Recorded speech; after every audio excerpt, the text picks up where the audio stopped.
Y en el Evangelio según San Mateo, capítulo 13, verso 31 en adelante, dice de la siguiente manera: otra parábola les refirió diciendo: el reino de los cielos es semejante al grano de mostaza que un hombre tomó y sembró en su campo, el cual a la verdad es el más pequeño de todas las semillas, pero cuando ha crecido es la mayor de las hortalizas y se hace árbol de tal manera que vienen las aves de los cielos y hace nido en sus ramas.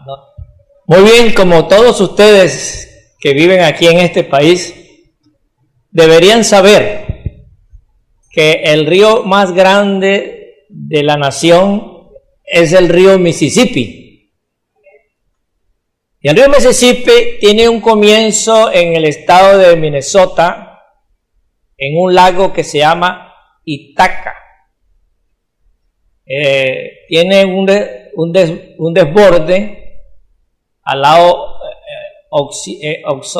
noroccidental del lago de aproximadamente 7,5 metros. Eso en pulgadas son como 21 pulgadas. Ese río tiene un recorrido de 10 estados de la Unión Americana. Desemboca aquí en el Golfo de México y en el estado de Luisiana. ¿Qué está pasando? Gloria a Dios. Gloria a Dios. ¿Sí? Ahora sí. Déjalo así ya. Muy bien, entonces estamos hablando de un río que ha sido muy importante desde que la Unión Americana se estableció hasta el día de hoy. Entonces, como ustedes darán cuenta, es un comienzo muy insignificante, de 21 pulgadas aproximadamente, pero cuando desemboca en el Golfo de México, se mira, es el horizonte. Cuando tú estás en una orilla del río y ves al otro lado, no ves la otra playa. Son como que aproximadamente más de 30 kilómetros. Y entonces no ves sino es el horizonte. Inmenso, gigantesco que se transforma el río Mississippi. Desemboca en el Golfo de México y se va hacia las aguas del Océano Atlántico. Ahí es donde llega esta inmensidad del río Mississippi.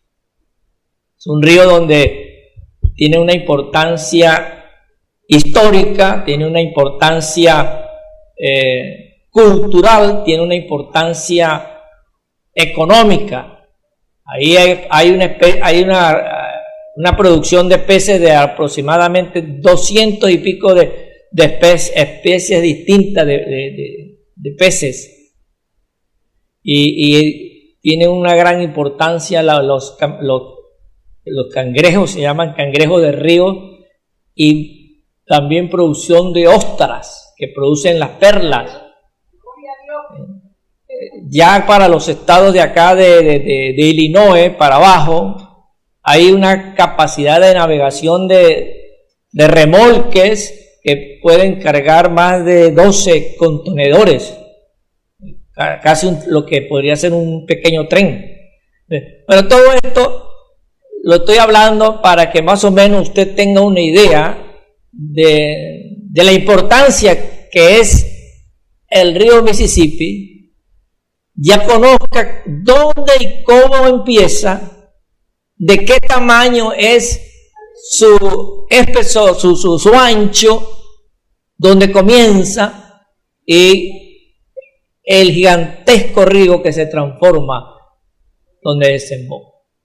Entonces, con este ejemplo, es muy parecido a lo que el Señor Jesús, nuestro Señor Jesús, dijo acerca de su reino, cuando lo compara como la semilla de mostaza. Y Él, que es el creador de todo el universo, dice que es la semilla más pequeña de todas las semillas, habidas y por haber. Pero que cuando esa semilla se cultiva, que está en el orden de las hortalizas, se hace la más grande de todas las hortalizas de la producción agrícola, tanto que de hortaliza pasa a ser arbusto. Un arbusto es un árbol así de un poquito más grande que de mi tamaño. Y aún su tamaño da la capacidad de algunas aves de hacer su nido y así producir sus crías. La semilla de mostaza tiene muchas cualidades más, tiene unas cualidades alimenticias, unas cualidades nutritivas que quizás muchos de nosotros ignoramos, pero aún tiene cualidades medicinales, pero y que son cualidades conocidas a través de la historia, bueno, pues desde los egipcios hasta el día de hoy.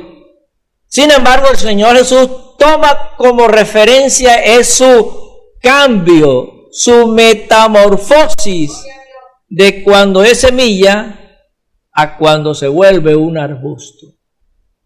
Y este ejemplo de la naturaleza, tanto como de la semilla de mostaza como del río de Mississippi,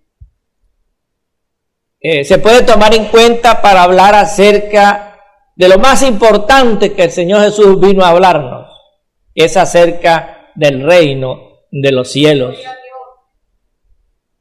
Y así como la semilla, así como el Mississippi, así fue el comienzo del reino de los cielos.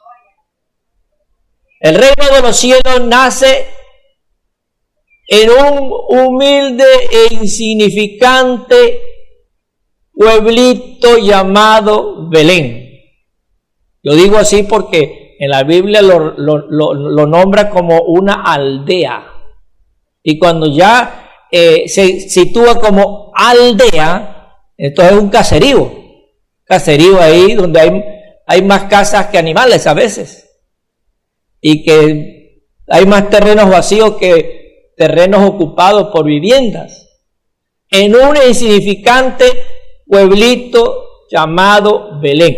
Y dentro de Belén, más insignificante aún, nació en un pesebre, ni siquiera en una posada, ni siquiera en un cuarto de habitación humana. El reino de los cielos nace en un insignificante pesebre, un lugar de animales donde se venían y se traían, un corral. ¿No? Los que tienen caballos saben que existe en las casas un corral para meter los caballos. Bueno, en un corral ahí de Belén, pueblucho, ahí fue donde nace el reino de los cielos. Pero que ahí va creciendo. Él fue y tuvo que huir a Egipto porque el faraón lo quería, Herodes lo quería eliminar. Regresa de Egipto y crece en Nazaret, al lado de su padrastro José el carpintero. Ahí aprende el oficio de carpintero, que en Nazaret pues era algo importante porque la mayoría de los de la ciudad de Nazaret se dedicaban a la pesca y al comercio, compra y venta de pescados. Entonces era muy poco el artesano. Jesús creció como ayudante de su padrastro José. Y estando ya a la edad de 33 años, viene y con poder y gloria conquista la capital religiosa del mundo, que es Jerusalén. Pero ahí sufre un tremendo revés, porque las autoridades, por envidia, ya que era un hombre que respaldaba sus palabras con milagros, señales y prodigios, no era un hombre de bla, bla, bla, bla y no pasaba nada. Ahí había milagros sobre todas las enfermedades habidas y por haber. Ahí había milagros de alimentación, porque pudo multiplicar los panes y los peces y darle comida a más de 5,000 personas y que se quedaran sobrando 12 cestas, prácticamente en toda una multitud de la nada. Tenía el poder sobre la naturaleza, porque pudo decirle al viento y a la mar que se detuvieran y que se quedaran quietos, y se quedó quieto la mar y enmudeció el viento, con poder sobre los demonios, que los reprendía y salían chillando como perritos ahí cuando se le pega a los animales, que no debería ser, ¿no? Así salían los demonios, gritando. Uno de sus discípulos dijo: ¿quién es este hombre que aún el viento y el mar le obedecen? Y algunos le dijeron: por el príncipe de Zebú echa fuera a los demonios. Entonces él es donde dice: una casa dividida entre sí no puede permanecer. Tenía poder sobre los muertos, porque pudo decirle a Lázaro, que tenía 3 días ya de muerto y sepultado: Lázaro, come on, ven fuera.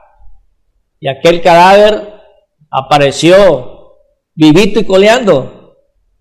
Entonces, el Señor Jesucristo, que es el reino de los cielos en la tierra, aunque tenía una apariencia humana insignificante, estaba respaldado por el poder de Dios, y los religiosos, por envidia, entonces lo pusieron preso y lo mataron. Lo que no contaban es que el Señor Jesús, todopoderoso, tenía el poder sobre la muerte, y al tercer día resucitó y se manifestó vivo ante sus discípulos y ante más de 500 personas. Y ahí es que comenzó entonces la conquista de la capital del mundo religioso, Jerusalén. Y ahí fue donde entonces comenzó a crecer el reino de los cielos de uno que era Jesús, nacido en Belén, en un pesebre. Después fueron 13, él y los 12 discípulos. Muchos de ellos eran pescadores, otros agricultores, un cobrador de impuestos, un revolucionario político, y así, etcétera, etcétera. Hombres del vulgo, hombres sin letra, sin profesión universitaria. Bueno, con esos hombres empezó el Señor Jesús a establecer su reino aquí en la tierra. Y de esos grupitos se transformaron en más de 120. Se multiplicaron al 100% de 12. Llegaron a ser como 120 que estaban en el día de Pentecostés orando unánimemente, y de repente vino sobre ellos el Espíritu Santo y comenzaron a hablar en otras lenguas, y se le aparecieron lenguas de fuego sobre sus cabezas, y fueron todos llenos del Espíritu Santo. Entonces eran como 120, de 12 a 120. Y por ese milagro que hubo en Jerusalén, en el aposento alto de la casa misma donde él celebró la Santa Cena, dice que se convirtieron como 3,000 personas, sin contar las mujeres y los niños. Y después de eso, por un milagro de sanar a un cojo de nacimiento, cuando fue y le pidió limosna a estos dos hombres. ¿Sabe por qué le pidió? Primero le extendió para recibir, le pidió una limosna. Y después dice la Biblia que esperó de ellos recibir cualquier cosa. ¿Sabe por qué? Porque la apariencia que tenían era que no tenían nada. Y él, que estaba esperando cualquier cosa, recibió lo más grande que podía recibir un paralítico: la facultad de caminar. No tengo ni oro ni plata, estaban limpios la cuenta, el bolsillo, la cartera, no tenían dinero, pero estaban llenos del poder de Dios.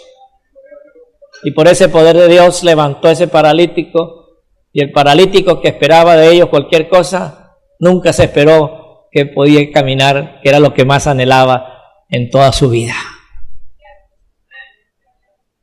De ahí entonces, por ese milagro se convirtieron como 5,000 personas, y eso sin contar las mujeres y los niños. No sé por qué, pero esa era la forma de discriminar a ustedes las mujeres, hasta que vino Cristo, y ahora son las primeras que se cuentan.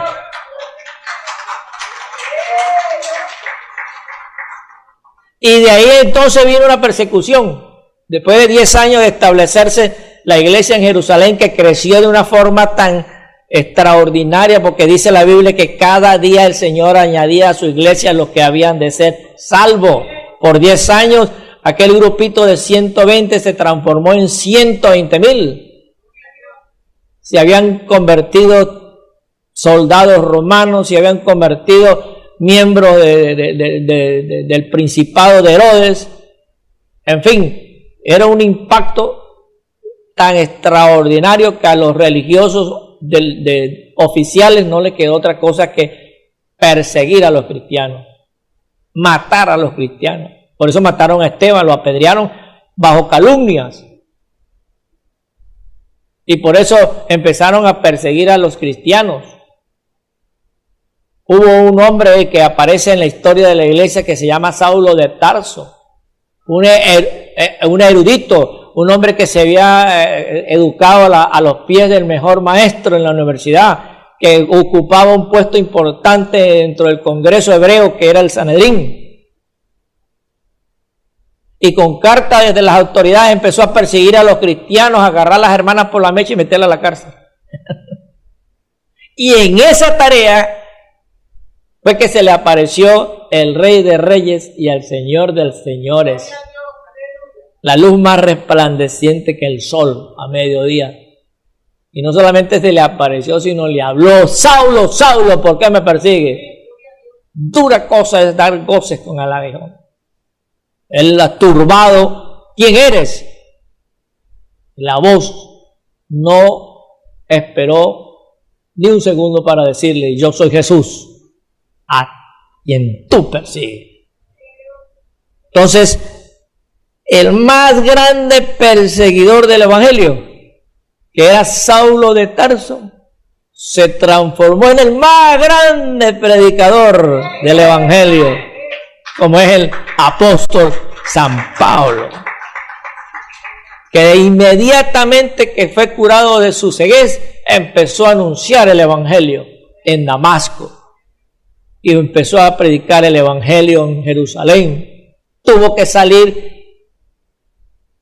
custodiado por los hermanos, porque lo querían, los antiguos amigos de él, los querían matar al instante, porque se había convertido al evangelio. Entonces lo custodiaron hacia la ciudad de Antioquía. Ya estuvo por 10 años engavetado, no hizo nada, no hizo más bulla, porque donde apareciera él lo iban a matar. Después de 10 años estando en Antioquía, el Espíritu Santo dijo: ahora sí, llegó el tiempo. Y lo puso al lado de Bernabé. Y ahí los mandó a hacer el primer viaje misionero. Y donde ellos iban, establecían iglesias. Porque no eran ellos, era el poder de Dios que estaba en ellos. Después regresan y vuelven y dan un reporte del primer viaje misionero, y se van a hacer el segundo viaje misionero. Se separan Bernabé y Pablo, cada quien coge por su lado, pero respetan el uno al otro. Y Pablo quiere ir a Asia, pero el Espíritu Santo no lo deja. Entonces le revela que vaya a Macedonia, que es la puerta hacia Europa.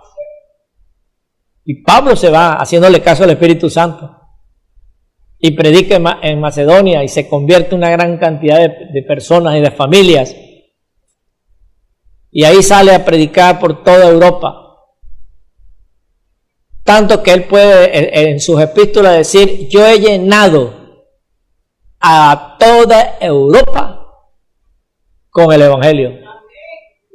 Es decir, que le pone el ojo a Roma, que es la capital del mundo.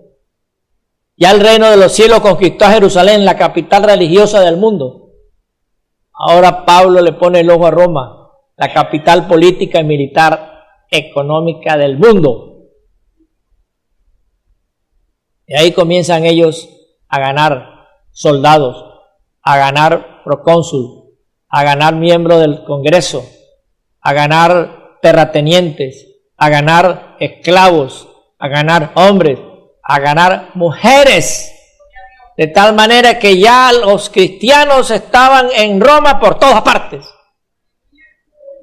Se levanta un demonio ahí llamado Nerón y hace quemar a Roma, para después de quemar a Roma hacer una Roma nueva, y por calumnia le echa la culpa a los cristianos. Y hay una persecución más horrible como usted no tiene ni idea. En esa época agarraban los cristianos y se la daban a la comida de los leones, y no era como en la época de Daniel, que los leones jugaban con él, se los comían.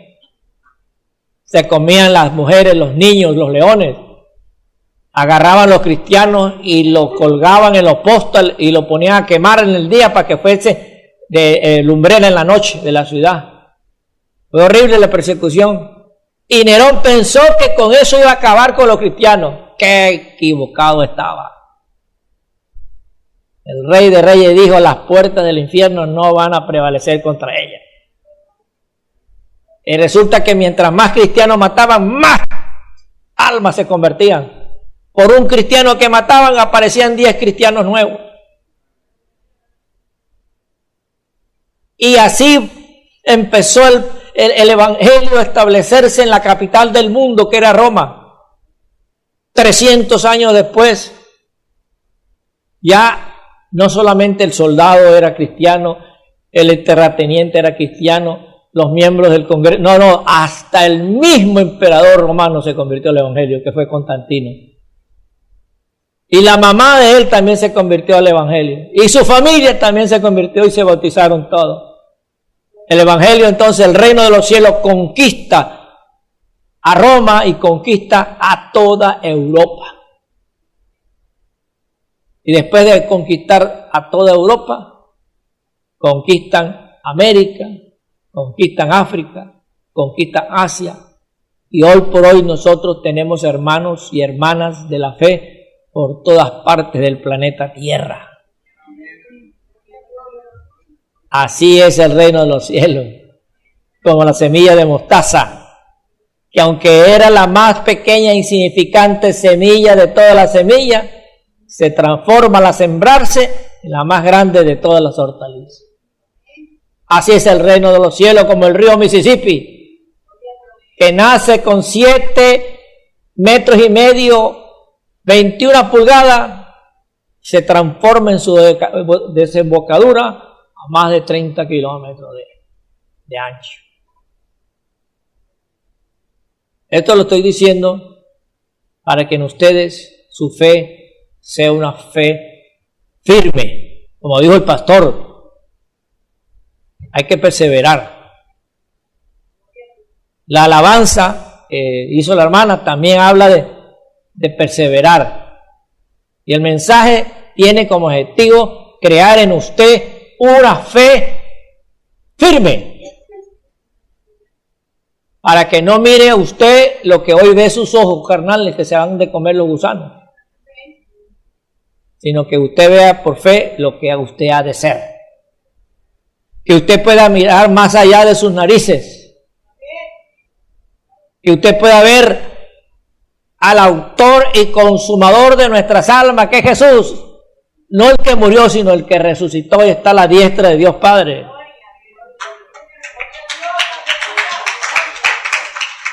Que usted pueda ver a ese Jesús que un día dijo, yo me voy, pero de aquí regresaré. Y eso lo confirmaron los ángeles. Este Jesús a quien ustedes han visto subir, aquí mismo va a dejar, a establecer definitivamente su reino.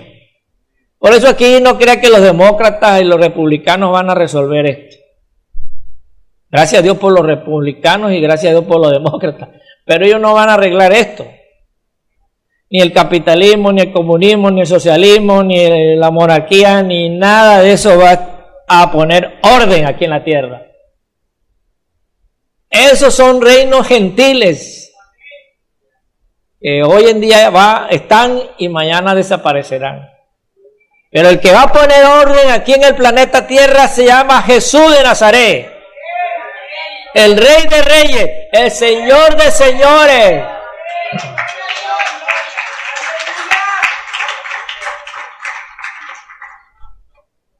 Y así como ustedes nos ven ahí, que somos pequeñitos, ya viejos, feos y arrugados, somos los que podemos salvar este planeta.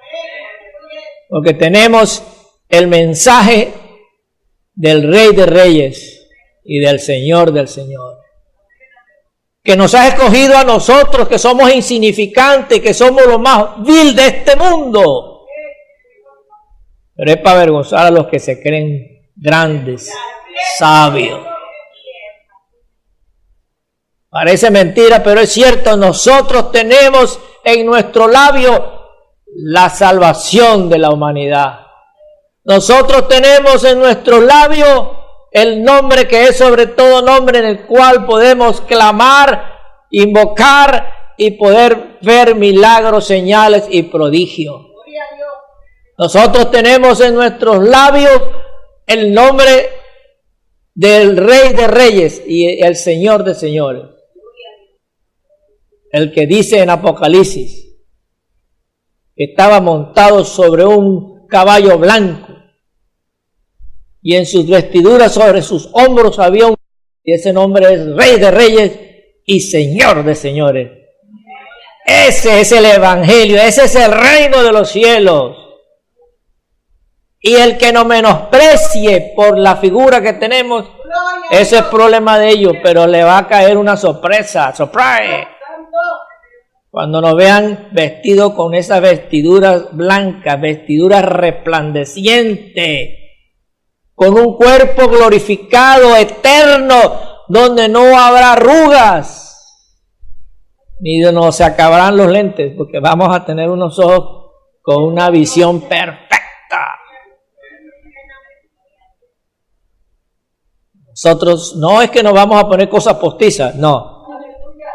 Vamos a tener un cuerpo nuevo, un cuerpo glorificado, un cuerpo eterno, un cuerpo que jamás tendrá fin. No hay una fe, no hay una religión que pueda tener la autoridad para decir lo que nosotros decimos. Ni los musulmanes, ni los hindúes, ni los budistas, nadie de esas religiones puede tener la autoridad que tenemos nosotros de que somos una nueva criatura, porque de modo que si alguno está en Cristo, nueva criatura es. Las cosas viejas pasaron, he aquí todas son hechas nuevas, y nosotros esperamos según sus promesas cielo nuevo, tierra nueva donde more la justicia, y también como pasapalo, un cuerpo nuevo, como el de Jesús. Solamente el Evangelio puede hacer eso. Por eso es que yo les venía a decir, este es un mensaje de fe y de esperanza. Cuando el diablo le diga, mira, toma esto, eso no es nada. No es nada. El diablo lo que nos ofrece es nada. 5 minutos de placer, aquellos que se van a los hoteles a adulterar. ¿Qué es eso? ¿Qué es eso? No es más de una hora de placer, pero una eternidad en el infierno. Por eso no le haga caso al diablo cuando el diablo le ofrezca beber, cuando el diablo le ofrezca vicio, cuando el diablo le ofrezca fornicación, adulterio. Eso son cosas pasajeras, que el disfrute pasa. Eso no es nada. Pero las cosas que el Señor nos ofrecen cosas eternas que son para siempre. Él lo dijo, el que bebiere de esta agua volverá a tener sed. El que ande haciéndole caso al diablo va a andar siempre con sed. Por eso es que el que se endroga siempre quiere estar todos los días drogándose, porque ya son adictos a la droga, al alcohol, al sexo. Nada los satisface, por mucha droga, por mucho alcohol, por mucho sexo, nunca se satisfacen. Como dice la Biblia, el ojo no se cansa de ver ni el oído de oír. Esas son las cosas que el diablo nos ofrece, cosas terrenales, cosas pasajeras. Pero Jesús nos ofrece cosas que a vida eterna permanecen. Si alguien usted tiene que decirle sí es a Jesús, y no lo piense dos veces en decirle no al diablo.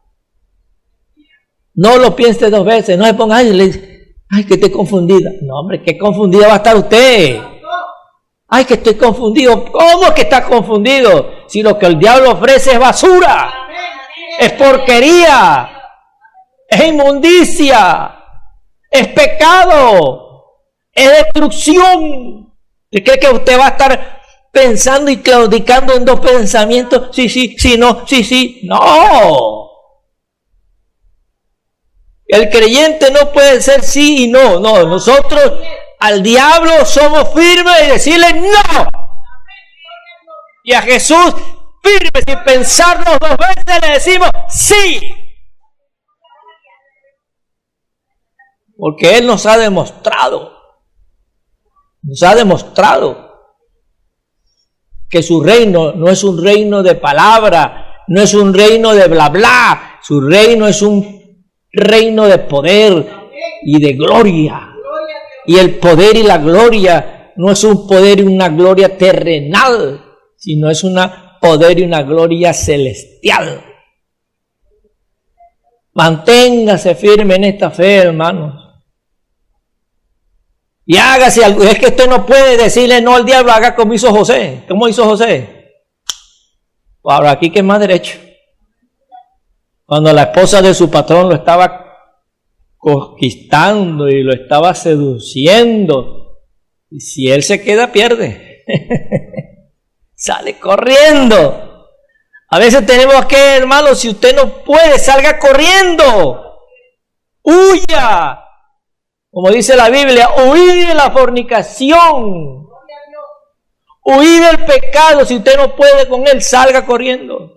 Porque es mejor pegar una carrera para atrás que perder su alma en el infierno. Mantengámonos firmes en el ministerio. Como decía la pastora algo muy honesto, hay que serle fiel a Dios.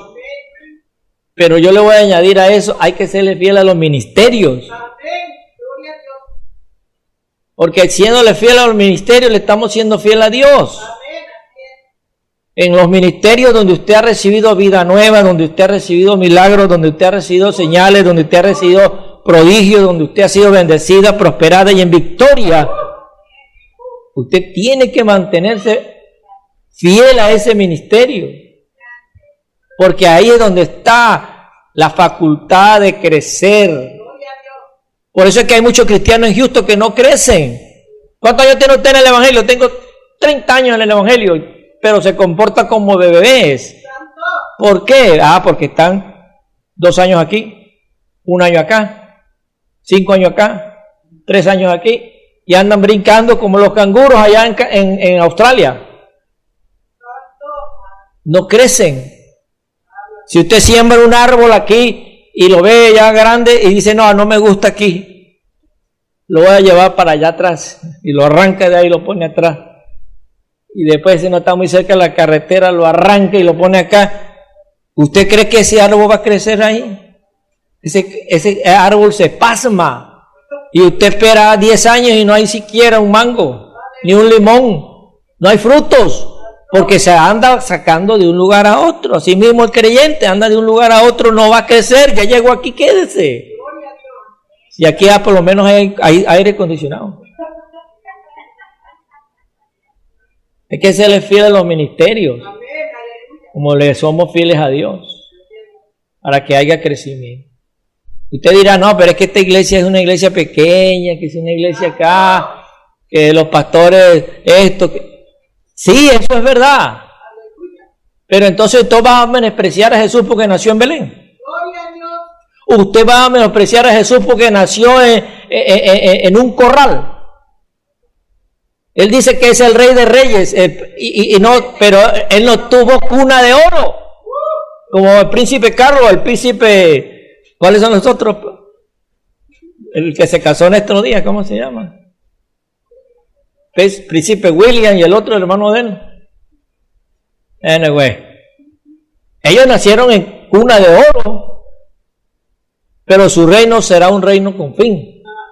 Su reino tendrá fin. Tarde o temprano no habrá más reina de Inglaterra ni rey de Inglaterra, y así sucesivamente. Pero el rey de nosotros nació en un corral de animales. Y no nació en Londres, nació en Belén. Y si no hubiese nacido Jesús ahí, en Belén ni siquiera usted lo hubiese conocido. Ni en el mapa apareciera. Si aparece porque ahí nació el rey. Así que no menospreciemos lo que Dios nos ha dado hoy.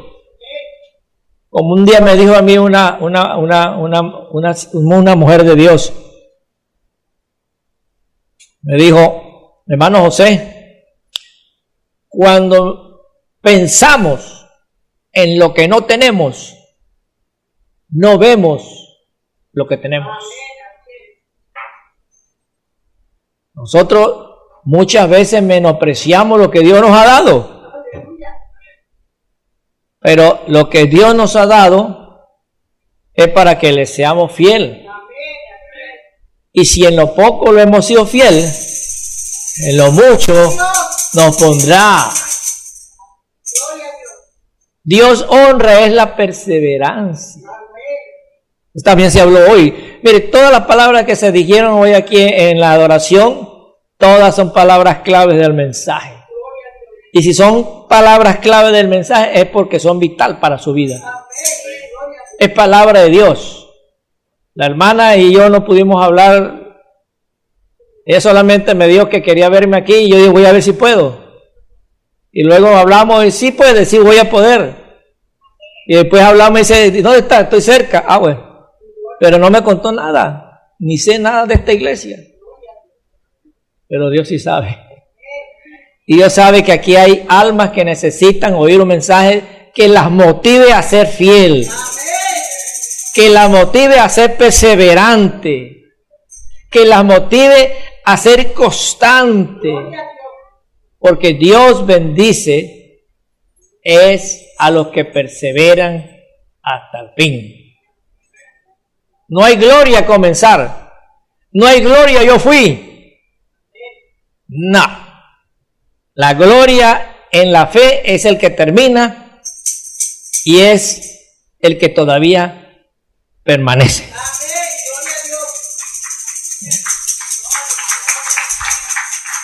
Quizás usted se ha encontrado aquí en la ciudad, yo fui cristiano, yo iba a la escuela dominical, yo iba con mi mamá a la iglesia.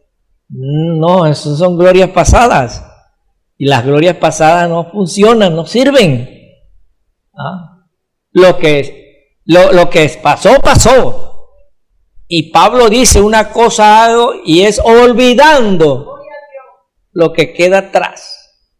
Lo que pasó, lo de atrás queda atrás. Lo que pasó, pasó. Ahora tengo aquí una vida por delante. Olvídese de los fracasos. ¿Quién no fracasa en esta vida? Todos hemos fracasado, todos hemos cometido errores. Entonces ahí está el diablo acusándonos por nuestros pecados pasados, por nuestros errores. Dígale al diablo, cuando lo acuse de sus pasados, de sus errores y de sus fracasos, dígale, sí, es cierto. Y si hay otro chisme más por ahí, échelo por fuera. Si hay una acusación más, sáquela y póngala en la lista negra mía. Porque es cierto, todos tenemos una lista negra. Y el diablo la quiere aprovechar y sáquela y anote más.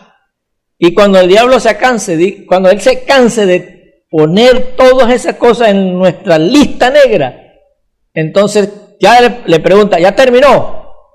Y si el diablo le dice sí, entonces diga, la sangre de Jesucristo me limpia de todo pecado. Y tome tu tomate. Hemos sido limpiados por la sangre del Cordero. Hemos sido santificados por la palabra del Rey del Rey. Somos salvos por Cristo Jesús. Y ninguna condenación hay para los que estamos en Jesús. Los que no andamos confiando en las obras de la carne, sino confiando en las obras del Espíritu y de la fe. Porque eso se trata el Evangelio. No por obras, sino por fe. En el Dios de Abraham, de Isaac, de Jacob, el Dios de Israel, Jesús de Nazaret, nuestro Señor. Ay, hermano, si yo le cuento todo de Jesús, aquí llegamos vigilia esta mañana. Pero yo creo que con estas palabras deben quedar en su corazón y deben anclar su voluntad en la voluntad de Dios, en querer hacer lo que Dios manda, en querer andar en el camino del Señor, no en el camino que usted quiere, porque bueno sería que cada uno de nosotros anduviéramos en nuestro camino y que todo nos saldría bien. Pues Dios nos dejaría tranquilos. Pero no podemos dar un paso adelante que no nos estamos resbalando. No podemos hacer algo por nuestra cuenta que no nos vaya mal, porque todo lo hacemos mal. Así somos los seres humanos. Y como dice un dicho, de humanos es equivocarse, errar. De sabios, rectificar. Entonces, nosotros los cristianos podemos llamarnos sabios, porque nosotros rectificamos. Andábamos en una vida de libertinaje, de hacer lo que se nos venía en gana, de tomar lo que nos provocara. Pero vino la palabra y nos dimos cuenta que estábamos bien, pero bien rayados con Dios. Y entonces dijimos, no, hasta aquí. Hoy entrego mi vida a Cristo. Y de la noche a la mañana el Espíritu Santo nos cambió. Nos quitó esa costumbre de estar adorando imágenes. Imagínense usted eso. Nosotros a estas alturas del planeta Tierra adorando ídolos. Dios nos quitó esa venda. Y ya nosotros no adoramos a dioses que están muertos, que fabrican los hombres por pura imitación. Nosotros adoramos al Dios del universo, que hizo los cielos y la tierra. Entonces, hubo un cambio en nosotros, una transformación. Y esa transformación es para que nos demos cuenta que Él es verdadero. Mire, el Apocalipsis dice que Él dijo que Él era fiel y verdadero. Que lo diga Él. Wow, y eso es demasiado grande. Fiel y verdadero. Y lo que Él promete, Él lo cumple. Y todas las promesas que Él nos ha dado en su palabra, tarde o temprano se van a cumplir. Solo espera que usted espere en el Señor. No se desespere. ¿Sí? Espere y no se desespere, porque el que se desespera, pierde. Te lo ha dicho. Mejor esperemos con paciencia, que con paciencia ganaremos nuestra salvación. Si yo la voy a ver a ustedes en el reino de los cielos, este mensaje ya ganó. Porque yo no vine aquí a decirle que Cristo te sana, ya eso usted lo sabe. Que Cristo te prospera, ya eso usted lo sabe. Lo que Cristo quiere que usted proclame: Señor, te voy a ser fiel.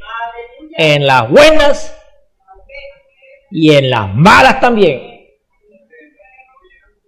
Tenga o no tenga, te voy a ser fiel. Eso es lo que el Señor quiere hoy escuchar de ti. Como dijo, aunque la higuera no florezca y no haya granos en el granero, con todo y eso, me adoraré. Como Job, el Señor dio, el Señor quitó. Antes tenía, hoy no tengo nada. Antes te alababa, ahora te alabo mejor. Esos son los creyentes que el Señor quiere, creyentes incondicionales. No que le sirven a Dios porque les va bien, porque tienen casitas, porque tienen con qué pagarla, porque tienen carritos, porque tienen con qué trabajo, con qué, por eso le sirven a Dios. No. Y si no hay trabajo, y si no hay casa, y si no hay carro, también tenemos que alabar al Señor. Porque los que aman a Dios, todas las cosas nos ayudan a bien. Sé vivir en abundancia, sé vivir en escasez. Alabo a Dios cuando estaba sano y ahora que estoy enfermo más todavía. Porque si es la hora de irme, pues me voy con Él. Conocí la historia de una señora argentina, voy a decir nada más hasta ahí, que el Señor la sanó de cáncer. Es un gran milagro, porque eso no es un resfriado, eso no es una gripe. La sanó de cáncer. Y en agradecimiento, ¿sabe qué hizo? Andar todos los fines de semana en los nightclubs en borrachera. Entonces, pero también conozco una persona que tenía de todo y de repente le salió una enfermedad en la piel, se hizo llagoso y se fue a la bancarrota, perdió la casa, perdió la esposa, perdió la familia. Andaba en la ciudad solo, triste y abandonado, que con hambre, que cuando quería comer comida de la basura venían los perros y se la comían. A pesar de eso, él decía: yo sé que mi Redentor vive. Y aún en mi carne veré la gloria de Dios. Que era Lázaro. ¿Se acuerdan la Lázaro y el rico? En ese eran. Yo no espero que usted sea llagoso para seguir alabando a Dios, ¿no?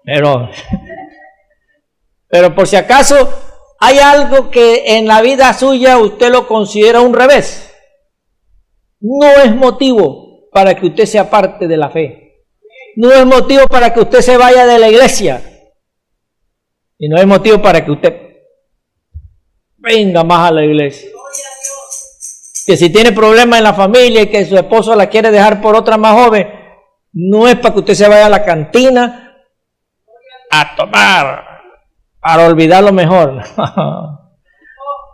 Para recordar lo peor será. Que uno borracho despechado a llorar. Los hombres y las mujeres. Despechados.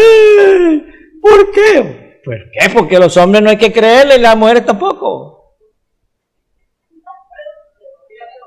Créale a Jesús, que es fiel y verdadero. Entonces hay que venir, cuando eso suceda, hay que venir a la iglesia y a estar aquí y llegar de primerito en el altar y a llorar y decirle: Señor, aunque mi padre y mi madre me dejaren, y aunque fulano y sutana me dejaren, con todo y eso, tú me recogerás. Así te despedazado en pedacitos. Cada pedacito lo va a recoger el Señor. Y va a hacer de ti un vaso nuevo. Ese es el reino de los cielos. Bueno, venía con un tema y salí con otro, pero espero que ustedes hayan sido edificados de una manera, de tal manera que su fe sea una fe firme, sin claudicar en dos pensamientos. Porque no estamos ante un reino pasajero, estamos ante un reino eterno. No estamos ante un rey que un día se va a morir, no, él ya murió y resucitó. Y resucitó para vivir como siempre, para toda la eternidad. Y así viviremos todo lo que en él confiemos. Que el Señor Jesucristo lo bendiga. Gracias por invitarme, hermana. Que la paz de Dios gobierne vuestro corazón. Si hay alguno que quiere venir al altar a decirle, Señor, hago voto de mi fidelidad. No diga, te doy $100 y me sanan. No. Eso haga el otro día. Hoy haga votos de fidelidad. Señor, te voy a ser fiel. Pase lo que pase. Te voy a ser fiel. Tú eres lo más grande, lo más hermoso que ha pasado por mi vida. ¿Qué sería de mí si tú no hubieses llegado? Todo eso dígale al Señor. Esa palabra bonita que le dicen a sus enamorados y enamoradas. También diga